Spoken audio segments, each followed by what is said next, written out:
ಧನುರಾಶಿ, ಬೇರೆಯವರು ನಿಮಗೇನಾದರೂ ಸಲಹೆಯನ್ನು ಕೊಟ್ಟರೆ ಅದನ್ನು ಮಾನ್ಯ ಮಾಡಿ, ಅದನ್ನು ಗೌರವಿಸಿ. ನಿರ್ಧಾರ ಮಾಡೋದು ನಿಮ್ಮ ವೈಯಕ್ತಿಕವಾದಂಥ ವಿಚಾರ. ಹೇಳೋದಕ್ಕೆ ಮುಂಚೆನೇ ಅದನ್ನು ತಿರಸ್ಕಾರ ಮಾಡುವಂಥದ್ದು ಇದೆಯಲ್ಲ, ಅದು ತಪ್ಪಾಗತ್ತೆ. ನಿಮಗೆ ಸೌಜನ್ಯ ಇಲ್ಲ, ವಿಧೇಯತೆ ಇಲ್ಲ ಅನ್ನುವಂಥದ್ದನ್ನು ತೋರಿಸುತ್ತೆ. ಅದಾಗಬಾರ್ದು. ಮನಸ್ಸಿನಲ್ಲಿ ಯಾವುದೋ ಒಂದು ರೀತಿಯ ಭಯ ನಿಮ್ಮನ್ನು ಕಟ್ಟಿ ಹಾಕಿಬಿಡುತ್ತೆ.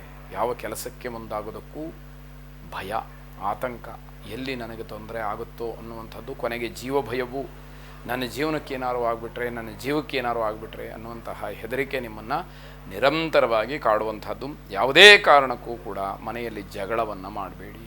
ಅದು ದ್ವೇಷವಾಗಿ ಪರಿಣಮಿಸ್ತಕ್ಕಂತಹ ಸಾಧ್ಯತೆ ಹೆಚ್ಚಾಗಿದೆ ಅಂತ ಅರ್ಥ. ಹೊಸ ಒಪ್ಪಂದಗಳು ಏನೇ ಇದ್ದರೂ ಕೂಡ ಅದು ಮುಂದೂಡಿಕೆಯನ್ನು ಮಾಡ್ತಕ್ಕಂಥದ್ದು ಒಳ್ಳೆಯದು. ಈಗ ಅದು ಬೇಡ, ಇವತ್ತು ಅದು ಬೇಡ ಅನ್ನುವಂಥದ್ದು. ಪ್ರೇಮಿಗಳಿಗೆ ಆಘಾತವಾಗ್ತಕ್ಕಂತಹ ದಿವಸ ಇದು. ಒಬ್ಬರನ್ನೊಬ್ಬರು ಪರಸ್ಪರವಾಗಿ ಅರ್ಥ ಮಾಡಿಕೊಳ್ಳದಲೇ ವೈಯಕ್ತಿಕವಾದಂತಹ ವಿಚಾರಕ್ಕೆ ನಿಮ್ಮ ಸಿಟ್ಟು, ಕೋಪ, ತಾಪಗಳು ಹೆಚ್ಚಾಗಿ ಏನೋ ಒಂದು ರೀತಿಯಲ್ಲಿ ವಿಚಿತ್ರವಾದಂತಹ ಘಟನೆ ನಡೆಯುವುದಕ್ಕೆ ಅವಕಾಶಗಳಾಗತ್ತೆ. ಕಾಲಭೈರವನನ್ನು ವಿಶೇಷವಾಗಿ ಪ್ರಾರ್ಥನೆ ಮಾಡಿ. ಶುಭವಾಗಿ. ಮಕರ ರಾಶಿ, ನಿಮ್ಮ ಕಾರ್ಯಕ್ಷೇತ್ರದಲ್ಲಿ, ನಿಮ್ಮ ಉದ್ಯೋಗದಲ್ಲಿ, ವೃತ್ತಿಯಲ್ಲಿ ಯಶಸ್ಸನ್ನು ಕಾಣಲಿಕ್ಕೆ ಅವಕಾಶಗಳಿದೆ. ಹೃದಯ ಸಂಬಂಧಿ ಕಾಯಿಲೆ ಇರತಕ್ಕಂಥವರು, ತೊಂದರೆ ಇರತಕ್ಕಂಥವರು ತುಂಬ ಸಮಸ್ಯೆಗಳನ್ನು ಎದುರಿಸಬೇಕಾದಂತಹ ಪರಿಸ್ಥಿತಿ ಬರಬಹುದು. ವಿದ್ಯಾರ್ಥಿಗಳಾಗಿದ್ದರೆ ಓದಿನ ವಿಚಾರದಲ್ಲಿ ವ್ಯತ್ಯಾಸಗಳಾಗತ್ತೆ. ನಿಮ್ಮ ಪ್ರಯತ್ನ ಒಂದಿರುತ್ತೆ, ಅಲ್ಲಿ ನಡೆಯುವಂಥದ್ದು ಮತ್ತೊಂದು.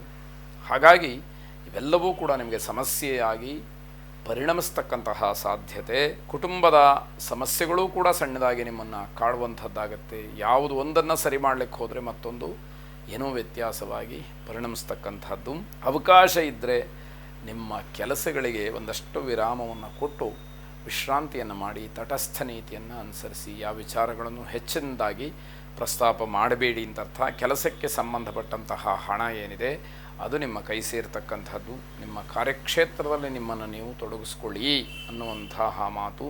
ಅಗ್ನಿಯನ್ನು ಪ್ರಾರ್ಥನೆ ಮಾಡಿ. ಶುಭವಾಗಿ. ಕುಂಭರಾಶಿ, ನ್ಯಾಯಸಮ್ಮತವಾದಂತಹ ವಿಚಾರಕ್ಕೆ ಹೋರಾಟ ಮಾಡ್ತಾ ಇದ್ದರೆ ವಾದ ವಿವಾದಗಳು ಹೆಚ್ಚಾಗುತ್ತೆ. ವಿಚಿತ್ರ ಆದರೂ ಕೂಡ ಸಮಾಜದಲ್ಲಿ ನಡೀತಕ್ಕಂತಹ ಸತ್ಯ ಅನ್ನುವಂಥದ್ದು. ಕುಟುಂಬ ಸದಸ್ಯರಿಂದ ಈ ದಿವಸ ಏನನ್ನೂ ಕೂಡ ನಿರೀಕ್ಷೆ ಮಾಡಬೇಡಿ. ಸಹಾಯ, ಸಹಕಾರ, ಪ್ರೋತ್ಸಾಹ ಯಾವುದೂ ಕೂಡ ನಿಮಗೆ ಸಿಕ್ಕದೇ ಇರುವಂಥದ್ದು. ನಿಮ್ಮ ಜೀವನ ಶೈಲಿಯಲ್ಲಿ ಸಣ್ಣ ಪುಟ್ಟ ಬದಲಾವಣೆಯನ್ನು ಮಾಡಿಕೊಳ್ಳಿ. ಅದರ ಅನುಕೂಲ ನಿಮಗೆ ಅನುಭವಕ್ಕೆ ಬರುವಂಥದ್ದಾಗುತ್ತೆ. ಆಹಾರ ಸೇವನೆಗೆ ಹೆಚ್ಚಿನದಾಗಿ ಹಣವನ್ನು ಖರ್ಚು ಮಾಡ್ತೀರಿ ಅಂತ ಅರ್ಥ. ನಿಮ್ಮ ಉದ್ಯೋಗ, ವೃತ್ತಿ, ನೌಕರಿ ಇವುಗಳಲ್ಲಿ ಸ್ನೇಹಿತರ ಬೆಂಬಲ ನಿಮಗೆ ಅನುಕೂಲವನ್ನು ಮಾಡ್ತಕ್ಕಂಥದ್ದು. ಉದ್ಯೋಗಿಗಳಿಗೆ ಮೇಲಧಿಕಾರಿಗಳಿಂದ ಒತ್ತಡ ಹೆಚ್ಚಾಗತ್ತೆ. ಅದರಿಂದ ಹಿಂಸೆ ಪಟ್ಕೊಳ್ತೀರಿ, ಕಷ್ಟವನ್ನು ಅನುಭವಿಸಬೇಕಾಗತ್ತೆ. ನಿಮ್ಮ ಕರ್ತವ್ಯವನ್ನು ಮಾತ್ರ ಏನೇ ಬರಲಿ ಬಹಳ ಅಚ್ಚುಕಟ್ಟಾಗಿ ನಿಭಾಯಿಸ್ತಕ್ಕಂಥದ್ದು. ಈಶ್ವರ ಪ್ರಾರ್ಥನೆಯನ್ನು ಮಾಡಿ. ಶುಭವಾಗಿ. ಕೊನೆಯದಾಗಿ ಮೀನರಾಶಿ, ಬಡ ವಿದ್ಯಾರ್ಥಿಗಳಿಗೆ ಸಹಾಯವನ್ನು ಮಾಡಿ.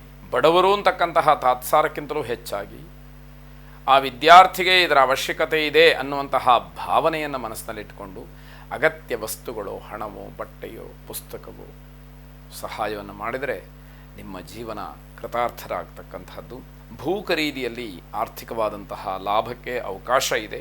ಮಾರ್ಕೆಟಿಂಗ್ ಕೆಲಸ ಮಾಡ್ತಕ್ಕಂಥವ್ರಿಗೆ ಒಳ್ಳೆಯ ಆದಾಯ ಮತ್ತು ಲಾಭ ಇರುವಂತಹ ದಿವಸ. ನಿಮ್ಮ ಕಾರ್ಯಕ್ಷೇತ್ರದಲ್ಲಿ ಅದ್ಭುತವಾದಂತಹ ಯಶಸ್ಸನ್ನು ಕಾಣ್ತೀರಿ. ಯಾವ ಕ್ಷೇತ್ರದಲ್ಲಿ ನೀವು ಕೆಲಸ ಮಾಡ್ತಾ ಇದ್ದೀರೋ ಅಲ್ಲಿಯ ಯಶಸ್ಸು, ಕೀರ್ತಿ ನಿಮ್ಮದಾಗ್ತಕ್ಕಂತಹದ್ದು. ಉತ್ತಮವಾದಂತಹ ಆಲೋಚನೆ, ಸಮಾಜಮುಖಿಯಾದಂತಹ ಕಾಳಜಿ, ತತ್ವಚಿಂತನೆ ಜನರನ್ನು ಪ್ರಭಾವಶಾಲಿಯನ್ನಾಗಿ ಮಾಡೋದರಲ್ಲಿ ಯಾವ ಸಂದೇಹವೂ ಇಲ್ಲ. ಆ ಎಲ್ಲ ಲಕ್ಷಣ ಗುಣಗಳು ನಿಮ್ಮಲ್ಲಿ ಇರತಕ್ಕಂಥದ್ದಾಗತ್ತೆ. ಕುಲದೇವತಾ ಪ್ರಾರ್ಥನೆ ಮಾಡಿ. ಶುಭವಾಗಿ.